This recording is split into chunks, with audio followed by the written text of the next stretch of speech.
Assalamualaikum warahmatullahi wabarakatuh. Selamat pagi saudara, apa kabar Anda pada pagi hari ini? Tentunya berjumpa kembali bersama saya Sucianisa dalam Sapa Jambi. Di mana pada hari ini kita akan membahas sebuah kasus yang sangat menarik sekali. Di mana seorang pemuda Parubaya ditemukan meninggal dunia. Dan jenazahnya ketika dibawa ke rumah duka itu menjadi tanda tanya oleh pihak keluarga. Di mana pada saat kedatangan jenazah kondisinya ditemukan berbagai kejanggalan seperti ada luka lebam, bekas jeratan borgol dan sebagainya. Untuk itu kita langsung saja berbicara dengan narasumber kita, istri almarhum Bapak Aryadi ya. Selamat pagi Ibu Rismawati, apa kabarnya? Dan selain itu juga ada narasumber lain, ada pengacara keluarga ya, Bang Ramos Huta Barat. Selamat pagi Bang. Iya. Ini sebelumnya kita dari pihak Kompas TV ingin mengucapkan duka cita ya Ibu ya. Semoga diberikan ketabahan atas kasus yang menimpa almarhum suaminya. Kalau boleh tahu Bu, kasus ini kan terjadi pada Agustus lalu. Iya. Pada saat kejadian itu, sebelum kejadian bagaimana sih kronologinya Bu? Sampai almarhum ditemukan meninggal dunia. Di hari Sabtu sore jam 5. Pamit mau pergi ke tempat kakaknya, Rukaya. Katanya mau cari rokok. Udah ada kabar, sudah tuh sekitar jam 9 ada kabar dari Polsek Sungai namanya. Itu jam 9 malam? Jam 9 malam. Pak Maskun namanya. Dia ngabari, apakah suami ibu ada di rumah, katanya kan. Emangnya ada apa? Aku bilang kan, katanya ini ada masalah di Pulau Temyang, desa Pulau Temyang. Siap, apa masalahnya? Cuman belum positif suami ibu, katanya kan Bu. Tapi namanya sama, ya di Gondrong katanya. Terus aku tanya, masalahnya tengoklah apa, dibilangnya belum tahu positif apa, tunggu kami cari info, kayak gitu kan Bu. Sudah itu putus Bu, nggak ada lagi dia. Tapi mohon maaf Ibu, saat pihak kepolisian menelpon Ibu, itu melalui telepon lain atau nomor suami Ibu? Nomor dialah, nomor polisi. Nomor polisi ya. Bisa dikatakan ya, pihak kepolisian langsung menghubungi Ibu pada malam hari itu. Polsek Sungai kan yang menghubungi. Katanya di mana kejadiannya, di Polsek Tebo Ulu katanya. Tebo Ulu. Ya. Jarak dari rumah ke lokasi itu jauh. Sekitar jauh. Padahal pamitnya sama Ibu waktu itu akan ke rumah kakak ya. Kira-kira waktu saat kejadian itu apa langkah-langkah yang Ibu lakukan waktu itu? Ketika menerima telepon langsung nangis atau gimana? Langsung nangis. Aku tanya kan. Ini positifnya meninggal atau apa? Tidak dikasih kabar belum Bu. Nggak ada kejelasan. Katanya, ya, nggak ada kejelasan. Kami cari info dulu katanya. Nggak pernah lagi dia menghubungi saya. Itu terakhir Bapak itu menelpon pada pukul 9 malam. Nah, jadi kejadiannya sore, suami Ibu pamit dari rumah. Ketika pukul 9 malam menerima telepon dari pihak kepolisian. Dan setelah itu pukul berapa Ibu mengetahui bahwa suami Ibu sudah tiada? Jam 11 malam. Jam 11 malam. Ini tahunya dari mana? Kakak lah yang ngabari. Ini kakaknya almarhum kakaknya ke saya kan. Dia langsung pulang ke rumah. Dan saat itu almarhum di mana posisinya? Udah di Polsek, dia udah di Puskesmas. Oh, sudah di Puskesmas. Ya. Puskesmas Pulau Temyang kan Bu. Pulau Temyang. Tebo Ulu. Iya. Dan dibawa ke rumah duka itu pukul berapa Ibu? Jam 5 subuh datang jenazah. Jam 5 subuh. Saat Ibu menerima informasi suami Ibu telah tiada dan saat itu berada di Puskesmas, apakah Ibu langsung menuju Puskesmas atau menunggu di rumah? Di rumah lah kami menunggu sampai jenazah datang Bu. Apa yang Ibu lakukan dalam kurun waktu beberapa jam itu Bu?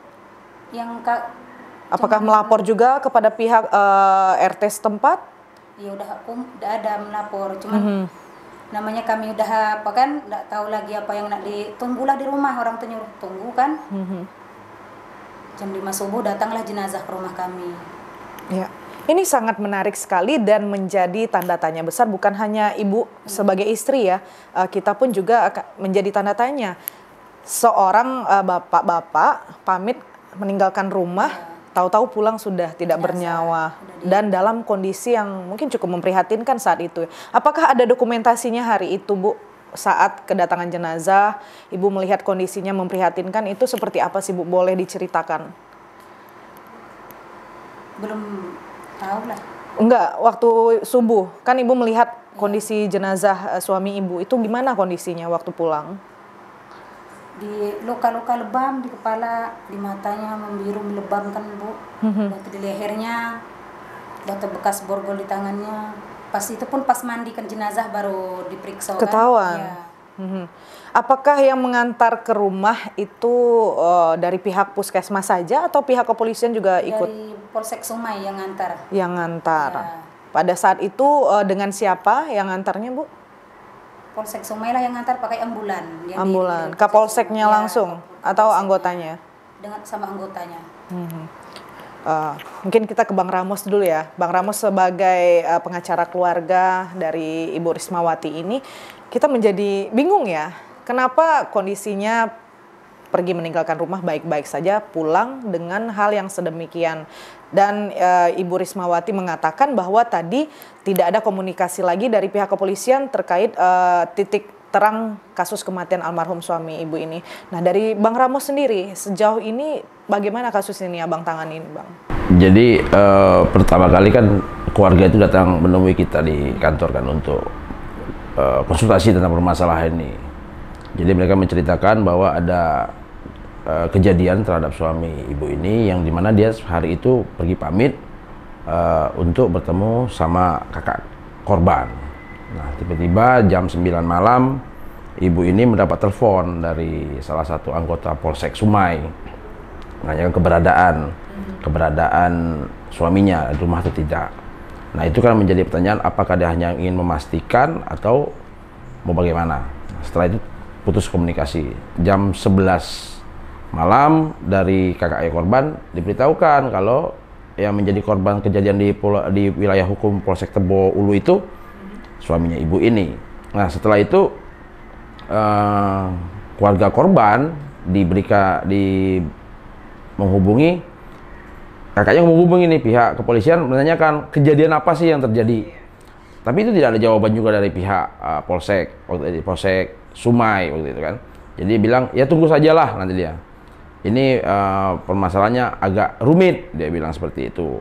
Ya seharusnya pihak kepolisian kan yang pihak berwenang seharusnya menjelaskan ini misalnya ada kejadian misalnya penggerbekan atau penangkapan yang melibatkan oleh keluarga, yang di dalam itu ada keluarganya suaminya Ibu ini. Jadi kami melakukan tindakan, ataupun kalau memang by phone itu tidak cukup waktulah karena lagi crowded atau segala macam, Bu, nanti kami akan antarkan jenazah ini dan kami akan sampaikan kronologi sebenarnya, pertanggungjawabannya seperti itu.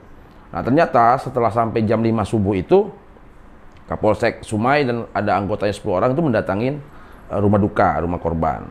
Mereka datang itu membawa jenazah, menurunkan jenazah ini tanpa memberitahukan atau menjelaskan kronologis gitu loh. Soalnya nganter doang, sudah tuh seharusnya kan nganter mengucapkan duka cita, mohon maaf kalau memang ini yang harus kami lakukan terhadap tindakan yang kami lakukan terhadap suami Ibu. Ya seperti itu, penyampaian lah. Sudah itu paling tidak ada dokumen, surat dari misalnya dari rumah sakit yang menyatakan bahwa suami Ibu ini meninggal karena luka tembak ini di sini gitu loh. Ada berapa peluru, karena kan itu juga yang terjadi pada saat kami mendampingi keluarga almarhum Joshua. Dia datang, itu malah ada dokumennya bahwa dia ada tembakan satu, kata dia kan, menyebabkan kematian ini, ternyata tembakannya banyak. Jadi kan secara prosedural pihak kepolisian tidak melaksanakan itu secara profesional, karena mereka punya kewenangan untuk melakukan penindakan, tapi mereka juga harus menghormati hak-hak asasi manusia terhadap korban, karena ini ada mereka melakukan penegakan hukum tanpa proses hukum menurut kami. Tapi jika boleh tahu Bang, mungkin Abang lebih mengetahui ya detail lengkapnya seperti apa kondisi jenazah ya pada saat meninggal dunia. Apakah ditemukan selain luka lebam, ada bekas borgol juga, itu apa lagi Bang yang ditemukan saat kondisi jenazah ini meninggal? Baik, jadi keluarga korban setelah sampai kan dimandikan kan. Nah, dari situlah keluarga korban curiga terhadap kematiannya. Mereka ada dokumentasi beberapa foto-foto terhadap adanya luka di kepala, ya kan, di mata, gigi bawah patah. Sudah tuh di lehernya diduga pihak korban itu ada bekas tusukan, ada lubang di sininya di leher. Sudah itu ada bekas borgol. Kalau kita di borgol dalam jangka waktu yang lama kan ada bekas tuh. Nah, ada borgol di kanan atau kiri saya lupa.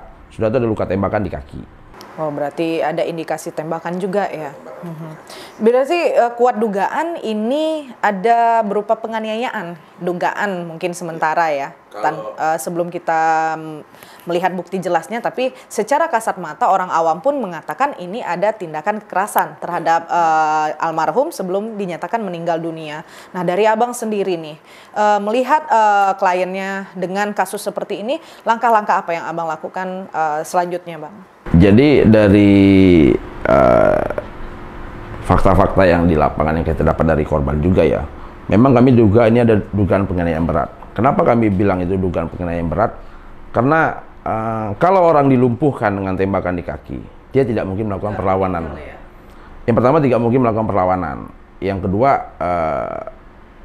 jaranglah meninggal. Kalau dilakukan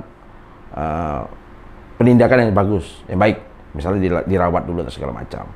Yang kedua, kenapa kami bilang ada penganiayaan berat? Karena ada banyaknya beberapa luka-luka yang dialami oleh korban. Kalau dia memang dilakukan penindakan penembakan, lukanya nggak sampai yang seperti itu.